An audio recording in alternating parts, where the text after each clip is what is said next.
নমস্কার বন্ধুরা, আজকে রান্না করব কাঁকড়ার ভুনা রেসিপি। প্রথমে কাঁকড়াগুলো পরিষ্কার করে ভেঙে নিয়েছি, তারপরে আপনাদের ভাঙা দেখিয়েছি। এবার কিছু ভাজা মশলা আমি তৈরি করছি। তেজপাতা দুটো ছিঁড়ে নিয়েছি, শুকনো লঙ্কা আর জিরে, ধনে, মৌরি আর এলাচ, দারচিনি, লবঙ্গ আর অল্প একটু জায়ফল।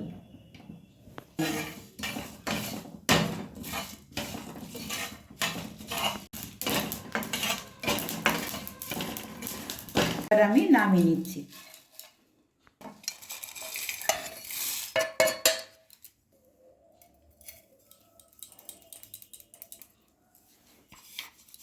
মশলাগুলো আমি ভালোভাবে গুঁড়ো করে নিলাম। এবারে একটা পেঁয়াজ আমি ছোট ছোট করে কেটে নিয়েছি। লঙ্কা, আদা আর রসুন মশলাগুলো আমি বেটে নেব। একটু জল দিয়ে দিলাম, মশলাটা বেটে নেব। কড়াইয়ে সর্ষের তেল দিয়ে দিলাম। তেল গরম হয়ে এসছে, অল্প একটু জিরে দিয়ে দিলাম।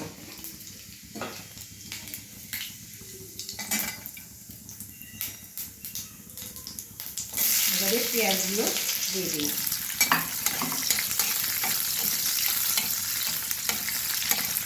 পেঁয়াজগুলো ভেজে নেব।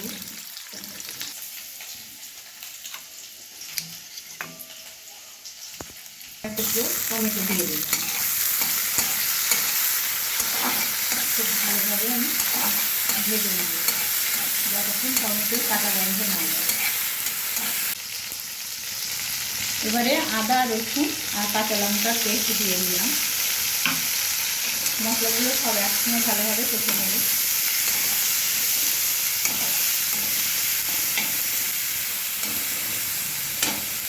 পরিমাণ মতো হলুদ গুঁড়ো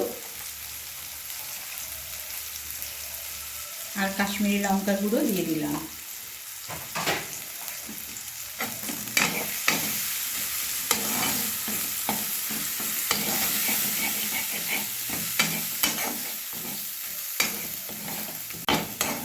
এবারে আমি মশলা কষা হয়ে গেছে, এবার আমি কাঁকড়াগুলো দিয়ে দিলাম।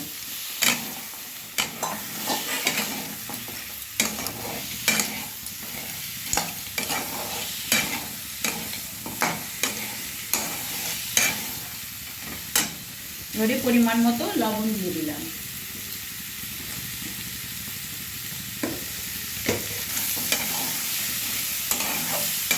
এবার গ্যাসের ফ্লেম হাই রেখে কাঁকড়াটা কষে নেব।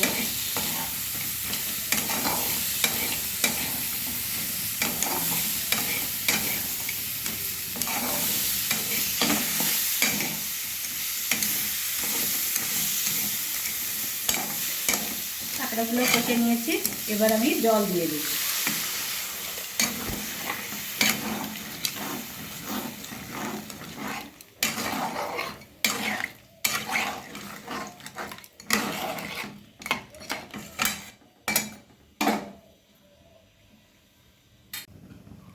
এই সময় আমি কাঁকড়ার ঘিলুটা দিয়ে দিলাম। এবার ভালোভাবে নাড়িয়ে মিশিয়ে দেব।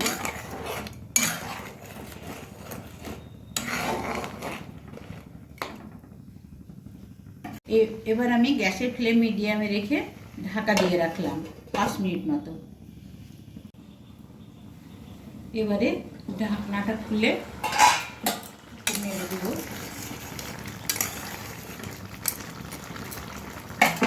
এবার যে ভাজা মশলাটা তৈরি করেছিলাম, ভাজা মশলাটা দিয়ে দিলাম।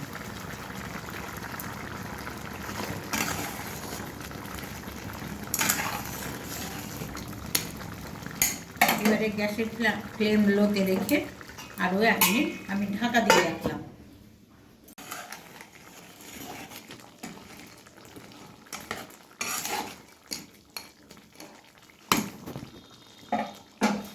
তৈরি হয়ে গেল কাঁকড়ার ভুনা রেসিপি।